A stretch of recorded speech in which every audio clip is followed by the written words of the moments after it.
So can you share with our audience, what was the decision to homeschool your son and be his homeschool teacher? I didn't like the idea of having like a curriculum that I needed to follow. So I tried to do independent homeschooling, which means I needed to teach my kid.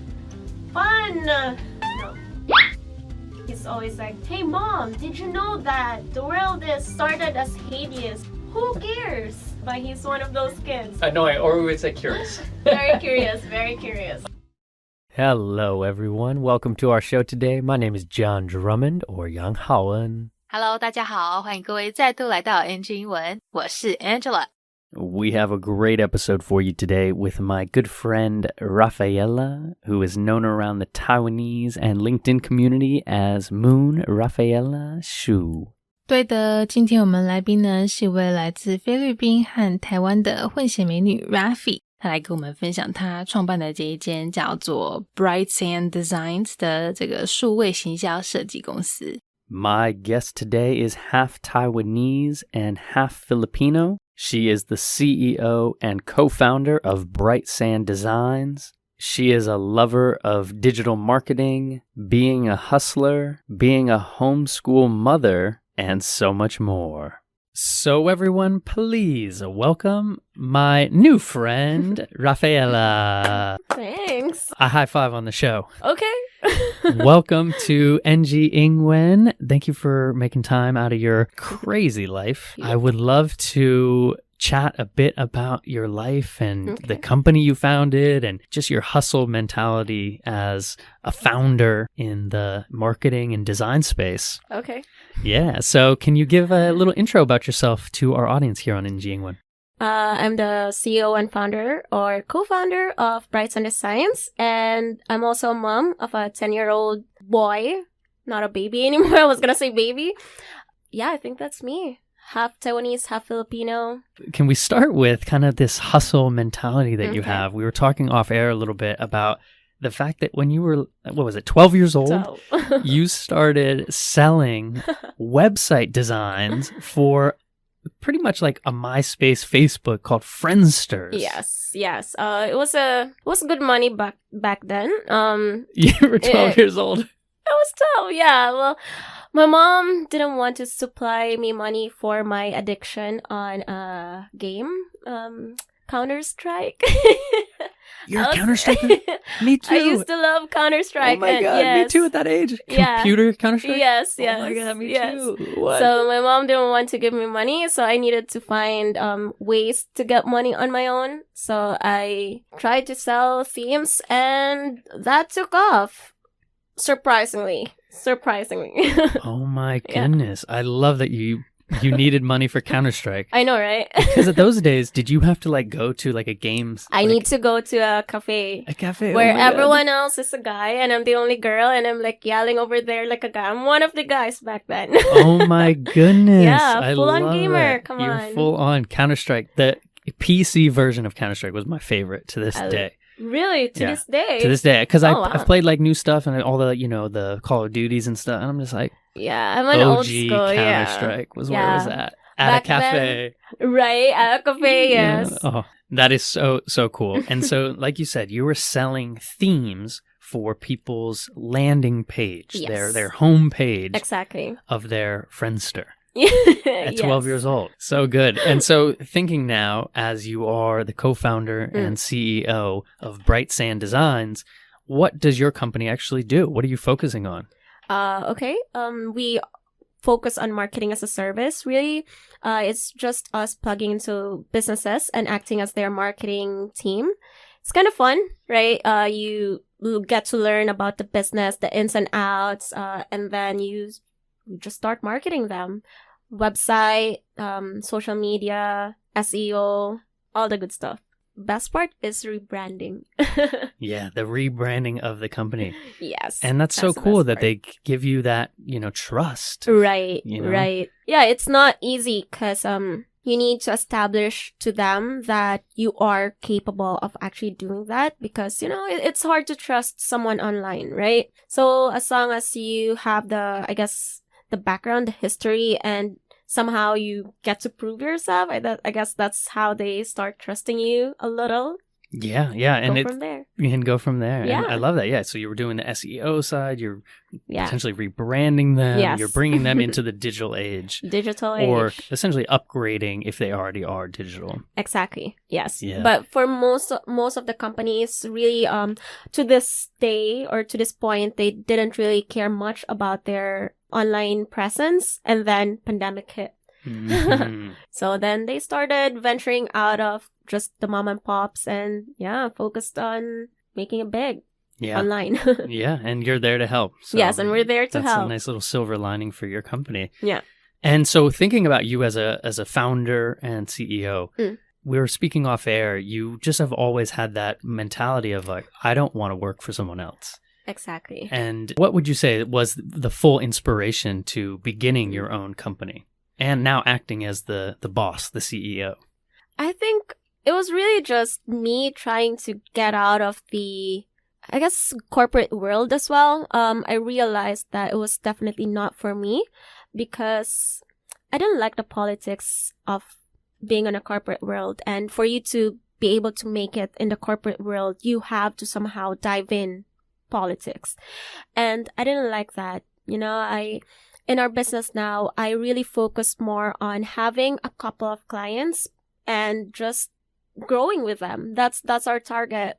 Growing with them and having just a couple. I don't want hundreds of clients. No, that's not the goal. We want like 10, 20 clients, and that's basically it. And then we grow with them, as I've said. Yeah, and that's so pure and kind of getting to see their growth. Exactly. But doing it from kind of the back seat of like, hey, let's not get too involved with the company politics of it. Exactly. Let's just make your company beautiful and grow it. Right. And have more reach for their vision.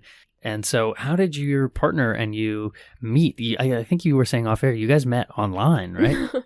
Yeah, we still haven't met in person. In real life. Yes, You guys are completely online partners. Partners, exactly. Amazing. Yeah.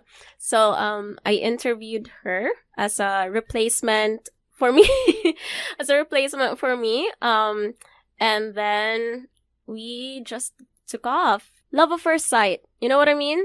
It was platonic. It was platonic, but it was really just love at first sight. I don't think I interviewed her, to be honest, during our first call. I don't think I interviewed her. I think I just started asking about her, just her as a person, and just talking about nonsense. It was that kind of interview where you just like this person so much.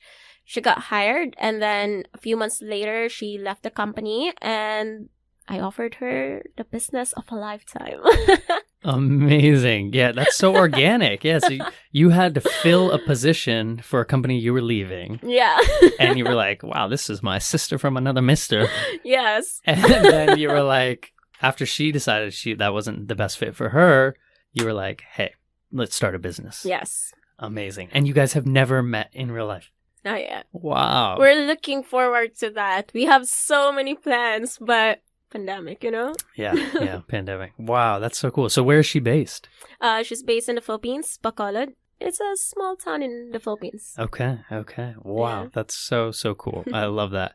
And so thinking a little bit about the future, as you said, now establishing this portfolio, getting credibility as CEO and founder, what's the future look like for you? So we're actually, or I'm with my kid. We're planning to move somewhere. Planning to move to South America. So that's that. And maybe establishing a base over there and catering, because we are already catering most of the US market. So I guess it's good to have a base somewhere close by. In a way, I don't know. We're not 100% sure. And on top of that, business-wise, my business partner and I were trying to get to another business. This time more eco, something like that, right? So we'll see. Nice. Yeah. Some eco-friendly startups are, I'm all for that right now. So right. I wish you nothing but success with that. And hopefully you can keep developing the portfolio and everything for BRIGHTSAND Designs.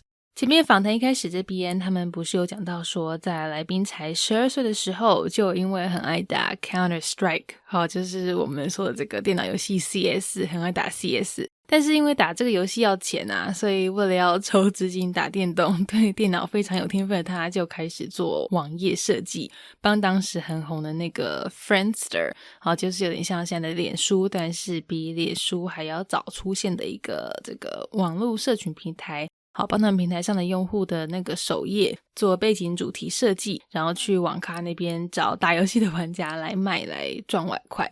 那这边讲这个首页啦、网页设计还有背景主题这些，他们的英文说法我们来学一下。好，首页呢，除了大家常听到的这个 homepage， 也可以用这边John说的 landing page。那背景主题通常的用字都是 theme。网页设计的话呢，一般会说 web design。好，再来提到的是来宾 Rafi 他创立的这间公司 BRIGHTSAND Designs， 他们所承办的业务。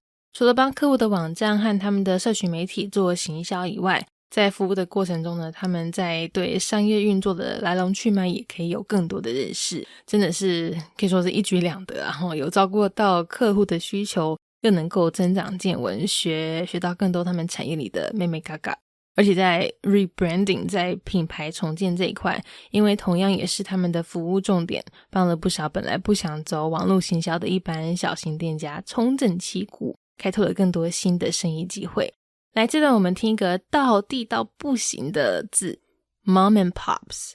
好，这个字如果你给它拆开来看的话，是妈妈和爸爸，对不对？但其实呢，它表达的是那种比较家庭式夫妻一起经营的小店家，像家庭理发厅啦、家庭杂货店、小吃店等等。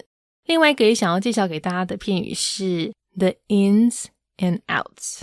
好，如果你有去过加州的话，可能在想说，这是不是在讲他们那边好吃到爆表的那个汉堡啊？好，不是啦，那个汉堡店叫做 In and Out， 有一种快进快出、送餐点餐速度很快的意涵在。但是这边这个 the ins and outs 表达的是事情的来龙去脉。例如刚才 Rafi 说，他们在协助客户的同时，也可以了解这种生意企业的 ins and outs， 就是在讲这个意思。好，基本上就是把原本的介系词 in 跟 out 变成名词用法，然后在后面加上复数的 s， the ins and outs， 就变成是在讲事情的里里外外、来龙去脉。那这种用法其实很常见而且非常非常的道地实用。像这一句 the whys and wherefores 也是这样子，意思就是理由、原因。那另外一个也跟这种用法很类似的是 the do's and don'ts。好，它指的是该做和不该做的事情。简单来说，就是事情的准则规矩。好的 do's and don'ts。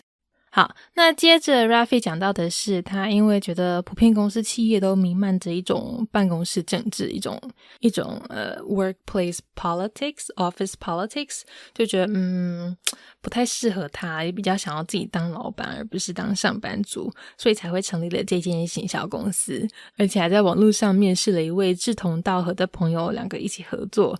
虽然说现在两个合伙人到现在都还没有见过面耶，但是两个人就一拍即合。未来呢，希望他在和儿子搬到南美洲之后呢，可以开发更多客户，开发其他像是环保 eco-friendly 的市场。好啦，那这段内容就先在这里告一段落，我们赶快继续听下半段的分享。So you mentioned earlier in the show you are half Taiwanese, half Filipino. So where do we begin from there? Craziness. Growing up in a family where, you have to, I guess, adopt. Because my mom, or at least my grandfather, is also not from the Philippines, right? So it's a little bit of mixed. Need to learn a couple of dialects in the Philippines, and that was not good enough. I needed to learn English too.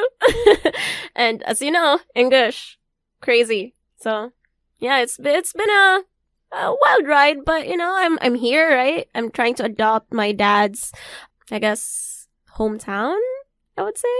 So, and I love it so far, so no complaints. Yeah. So thinking about that, so you spent the majority of your life in the Philippines. Correct. And then your father is Taiwanese, and so now you are back in Taiwan just to kind of get closer to his side of the family, or what was the reason for that?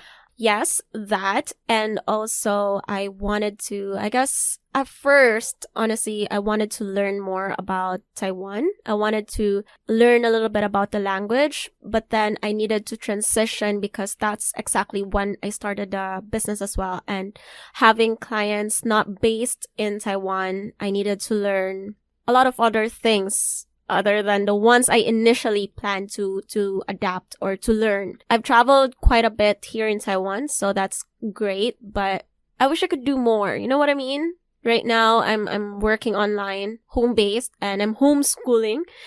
Everything is home. Sick of it, but hey, life. Yeah, and just so everyone's listening, to remind everyone, so you are a co-founder, you're the CEO, you're also homeschooling your son, who is 10 years old and at some tricky schooling. And so can you share with our audience, what was the decision to homeschool your son and be his homeschool teacher? It started when we moved to Taiwan. Actually, we live in a part of Taiwan in Shulin. So there were no English schools, no immersion, no nothing. So I thought that maybe I should just homeschool. And back then, we didn't really have the online teacher kind of thing because that was pre-pandemic. So we didn't have that. And I didn't like the idea of having like a curriculum that I needed to follow. Because for one, or at least I'm not really a very religious person. And most of the curriculums are based in religion. And I didn't like that. So I tried to do independent homeschooling, which means I needed to teach my kid. Yes. So he's a very independent kid though. So I'm really thankful for that. He studies for the most part. He learns on his own and he's one of those kids who are very curious. Amazing. Yeah. Wow. And so you have to find all the projects that he has to do and make his curriculum for him. Yeah. Well, yeah. We do have like an umbrella school, I would say, based in the US. And then, well, they do nothing other than give us grades. Yeah, so like give you maybe like an idea of which direction you're going to go. Okay. Yes. So wow, so it's very flexible like that. Yeah, it's very flexible. I purchased the books based on my research. I do a research before, diving into the school year. I check which books are most of the homeschoolers, independent homeschoolers are recommending, and then we start from there. That's incredible. I can't believe that you have made time out of your schedule to come to my office today. You are so busy. Holy cow. And so thinking then about your language, maybe with his language, with your son's language, are you teaching him everything in English at this moment? Yes. Unfortunately, he only speaks English. But he does understand Filipino, both Tagalog and Visayan, which is my dialect. Yeah. So he does understand. He picks up a little bit every now and then, but not really, not like me. And he's trying to learn Spanish as well. We're doing Spanish since, the move. So, yeah. Amazing. A little bit of Taiwanese when my dad is here. Yeah. Oh, nice. Speaks Taiwanese. Yeah. Yes, a little bit of Taiwanese. That's so cool. Yeah. Wow. That is incredible. And so thinking about that, because your English had to develop when you were in the Philippines, and now you're teaching all in English. And so have you noticed maybe some things that your son has, some kind of maybe tips and advice for our audience, like what has helped you with English and what has helped your son with English? I think really just watching more English movies, I would say that really helped me as a kid. I was really fascinated with Disney. So everything was in English, right? English, everything. And that really helped with my language. And also I needed to speak in English to my dad. That really helped me out. But what helped me out the most was when I moved to the US. That was a really big move for me, and that was really a great thing to learn English for once. Culture immersion was amazing. It's amazing. Mm-hmm. Yeah, and you were saying off air you have something, some fun stories. So first of all, what year did you move, or how old were you when you went to the States? And can you share that story with us? I think I was 18. I was so young. Nice. Yeah, I was so young. I was 18. I moved there and then... To Delaware, right? To Delaware. Oh my gosh. Please look that up on a map, guys. Yes. Yeah, I worked as a cashier at that time. But I worked in a chocolate store in front of the beach. Come on. That's amazing. Great store. Free right? chocolate, free toffee. Free chocolate. Yes. It was amazing. And on my first week, so there's this Southern woman purchasing a Hi, taffy. darling. How you doing? Yes. And I was like, what is she saying? I did not understand anything. Oh my God. And she spoke so fast. And then she got mad. She got really, really mad because I didn't understand. She's a Karen. She's a Karen. She's a Karen. I know. She got really mad because I didn't understand what she was saying. And then my boss came in and he was like, yeah, it's her first week here and she's already doing great. And she was so sorry. She was like, oh my God, I'm so sorry. But I still didn't understand her. Yeah, that's Southern English dialect. Oh my God. Is so and when they talk real fast with that Southern drawl, it was like a song. It was like yeah. I did not pick up a word. I swear. I bet. Yeah.